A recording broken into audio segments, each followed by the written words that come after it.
Good morning प्यारे बच्चों। Welcome back to my channel reading corner 24। आज हम एक कहानी सुनेंगे जिसका कि नाम है स्वजाति प्रेम। एक वन में एक तपस्वी रहते थे। बहुत पहुँचे हुए ऋषि थे वे। उनका तपस्या बल बहुत ऊंचा था। रोज़ वह प्रातः आकर नदी में स्नान करते और नदी किनारे के एक पत्थर के ऊपर आसन जमाकर तपस्या करते थे। निकट ही उनकी कुटिया थी जहाँ उनकी पत्नी भी रहती थी। एक दिन एक विचित्र घटना घटी। अपनी तपस्या समाप्त करने के बाद ईश्वर को प्रणाम करके उन्होंने अपने हाथ खोले ही देखे कि उनके हाथों में एक नन्ही सी चूहिया आ गिरी। वास्तव में आकाश में एक चील पंजों में उस चूहिया को दबाए उड़ी जा रही थी और संयोगवश चूहिया पंजों से छूटकर गिर पड़ी थी। ऋषि ने मौत के भय से थर-थर कांपती चूहिया को देखा।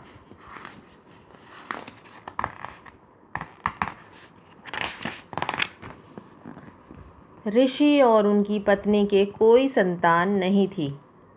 कई बार पत्नी संतान की इच्छा व्यक्त कर चुकी थी। ऋषि दिलासा देते रहते थे।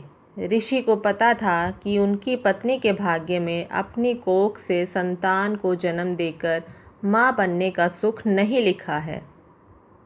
किस्मत का लिखा तो बदला नहीं जा सकता, परंतु अपने मुंह से यह सच्चाई बताकर वे पत्नी का दिल नहीं दुखाना चाहते थे। यह भी सोचते रहते कि किस उपाय से पत्नी के जीवन का यह अभाव दूर किया जाए। ऋषि को नन्ही चूहिया पर दया आ गई। उन्होंने अपनी आंखें बंद कर एक मंत्र पढ़ा और अपनी तपस्या की शक्ति से चूहिया को मानव बच्ची बना दिया। वह उस बच्ची को हाथों में उठाए घर पहुँचे और अपनी पत्नी से बोले, सुभागे, तुम सदा संतान की कामना किया करती थी। समझ लो कि ईश्वर ने तुम्हारी प्रार्थना सुन ली और यह बच्ची भेज दी।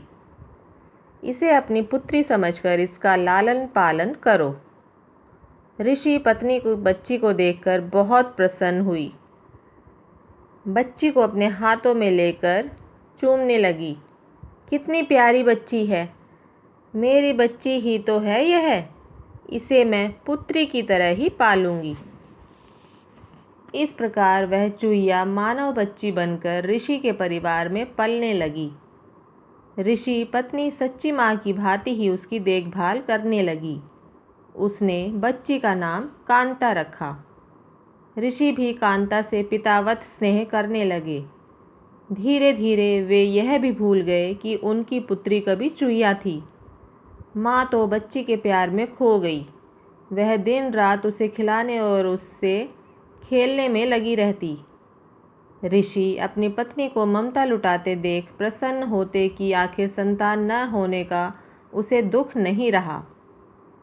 ऋषि ने स्वयं भी उचित समय आने पर कांता को शिक्षा दी और सारी ज्ञान विज्ञान की बातें सिखाई। समय पंख लगाकर उड़ने लगा। देखते ही देखते माँ का प्रेम तथा ऋषि का स्नेह व शिक्षा प्राप्त करती कांता बढ़ते बढ़ते 16 वर्ष की सुंदर, सुशील व योग्य युवती बन गई। माता को बेटी के विवाह की चिंता सताने लगी। एक दिन उसने ऋषि से कह डाला, सुनो, अब हमारी कांता विवाह योग्य हो गई है। हमें उसके हाथ पीले कर देने चाहिए। तभी कांता वहाँ आ पहुँची। उसने अपने केशों में फूल गूँथ रखे थे। चेहरे पर यौवन दमक रहा था। ऋषि को लगा कि उनकी पत्नी ठीक कह रही है। उन्होंने धीरे से अपनी पत्नी के कान में कहा, मैं हमारी बिटिया के लिए अच्छा से अच्छा वर ढूंढ निकालूंगा। उन्होंने अपने तपोबल से सूर्य देव का आह्वान किया।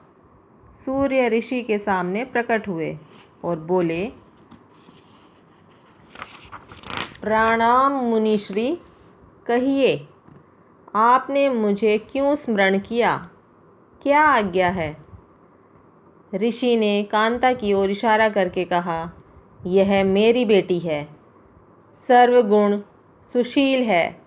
मैं चाहता हूँ कि तुम इससे विवाह कर लो। तभी कांता बोली, तात, यह बहुत गर्म है। मेरी तो आंखें चुंधिया रही हैं। मैं इनसे विवाह कैसे करूँ? न कभी इनके निकट जा पाऊँगी, न देख पाऊँगी। ऋषि ने कांता की पीठ थपथपाई और बोले, ठीक है, दूसरे और श्रेष्ठ वर देखते हैं। सूर्यदेव बोले, ऋषिवर, बादल मुझसे श्रेष्ठ है, वह मुझे भी ढक लेता है, उससे बात कीजिए। ऋषि के बुलाने पर बादल गरजते, लरजते और बिजलियां चमकाते प्रकट हुए। बादल को देखते ही कांता ने विरोध किया, तात, यह तो बहुत काले रंग का है, मेरा रंग गोरा है, हमारी जोड़ी नहीं जमेगी। ऋषि ने बादल से पूछा, तुम ही बताओ कि तुमसे श्रेष्ठ कौन है? बादल ने उत्तर दिया, पवन, वह मुझे भी उड़ाकर ले जाता है, मैं तो उसी के इशारे पर चलता रहता हूँ। ऋषि ने पवन का आह्वान किया। पवन देव प्रकट हुए तो ऋषि ने कांता से ही पूछा, पुत्री, तुम्हें यह वर पसंद है? कांता ने अपना सिर हिलाया, नहीं तात, यह बहुत चंचल है, एक जगह टिकेगा ही नहीं, इसके साथ गृहस्थी कैसे जमेगी? ऋषि की पत्नी भी बोली, हम अपनी बेटी पवन देव को नहीं देंगे। दामाद कम से कम ऐसा तो होना चाहिए जिसे हम अपनी आंखों से देख सकें। ऋषि ने पवन देव से प्रश्न किया, तुम ही बताओ, तुमसे श्रेष्ठ कौन है? पवन देव बोले, ऋषिवर, पर्वत मुझसे भी श्रेष्ठ है, वह मेरा रास्ता रोक लेता है। ऋषि के बुलावे पर पर्वतराज प्रकट हुए और बोले, ऋषिवर, आपने मुझे क्यों याद किया? ऋषि ने सारी बात बताई। पर्वतराज ने कहा, पूछ लीजिए कि आपकी कन्या को मैं पसंद हूँ क्या? कांता बोली, ओह, यह तो पत्थर ही पत्थर है, इसका दिल भी पत्थर का ही होगा। ऋषि ने पर्वतराज से उससे भी श्रेष्ठ वर बताने को कहा। तो पर्वतराज बोले, चूहा मुझसे भी श्रेष्ठ है, वह मुझे भी छेद कर बिल बनाकर उसमें रहता है। पर्वतराज के ऐसा कहते ही एक चूहा उनके कानों से निकलकर सामने आ कूदा। चूहे को देखते ही कांता खुशी से उछल पड़ी, तात, तात, मुझे यह चूहा बहुत पसंद है, मेरा विवाह इसी से कर दीजिए। मुझे इसके कान और पूंछ बहुत प्यारे लग रहे हैं, मुझे यही वर चाहिए। ऋषि ने मंत्र बल से एक चूहिया को मानवी बना तो दिया, पर उसका दिल तो चूहिया का ही रहा। ऋषि ने कांता को फिर चूहिया बनाकर उसका विवाह चूहे से कर दिया और दोनों को विदा किया। तो प्यारे बच्चों, इस कहानी से हमें क्या सीख मिली?